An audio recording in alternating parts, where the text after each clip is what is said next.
தேங்காய் சுட்ட சம்மந்தி செய்கிறதுக்கு என்னெல்லாம் தேவைப்படுதுன்னு பார்க்கலாம்.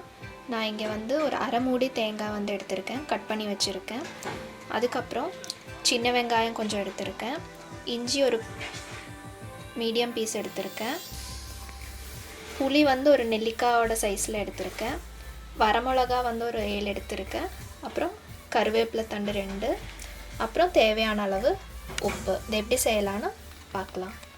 இப்போ நம்ம ஒரு பேன் வச்சுருக்கோம், பேன் நல்லா சூடாயிடுச்சு. ஸோ இந்த டைமில் கட் பண்ணி வச்சுருக்கிற தேங்காவை இதில் சேர்த்திக்கலாம்.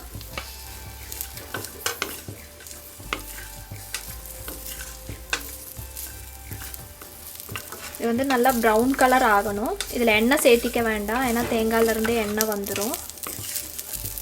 இந்த ரோஸ்ட் பண்ணுற தேங்காய் வந்துட்டு நல்லா ப்ரௌன் கலர் ஆகணும். நம்ம கண்டினியூஸாக இலக்கி விடணுங்கிற அவசியம் இல்லை. இப்போ நம்ம தேங்காய் நல்லா ப்ரௌன் கலர் ஆயிடுச்சு. ஸோ இந்த ஸ்டேஜில் வந்துட்டு நம்ம வரமிளகாவும் இதிலே சேர்த்திக்கலாம். நல்லா வதக்கலாம். வரமிளகாவும் வந்து லைட்டாக கலர் மாறுற வரைக்கும் நம்ம இது நல்லா மிக்ஸ் பண்ணணும். நம்ம வரமிளகாவும் ரெடி ஆயிடுச்சு, கலரெல்லாம் மாறிடுச்சு. ஸோ இப்போ நம்ம ஸ்டவ் ஆஃப் பண்ணிவிட்டு இதை நல்லா ஆற வச்சுக்கலாம். இப்போ நம்ம தேங்காயும் வரமிளகாவும் நல்லா ஆறிடுச்சு. ஸோ இதை வந்து நம்ம ஒரு மிக்ஸி ஜாரில் சேர்த்துக்கலாம்.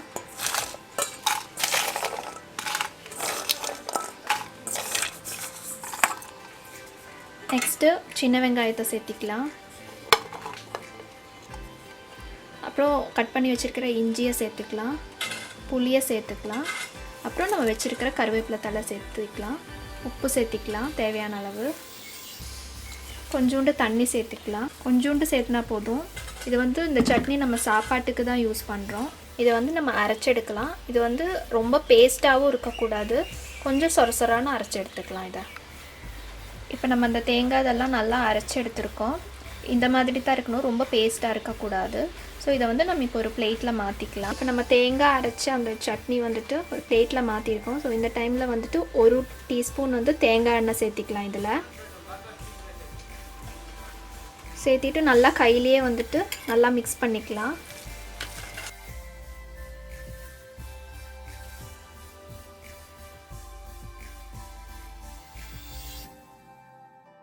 நம்ம தேங்காய் சட்னி ரெடி ஆயிருச்சு. இது வந்து சாப்பாட்டுக்கு தான் நல்லாயிருக்கும். ஸோ இதை எல்லோரும் ட்ரை பண்ணி பாருங்கள்.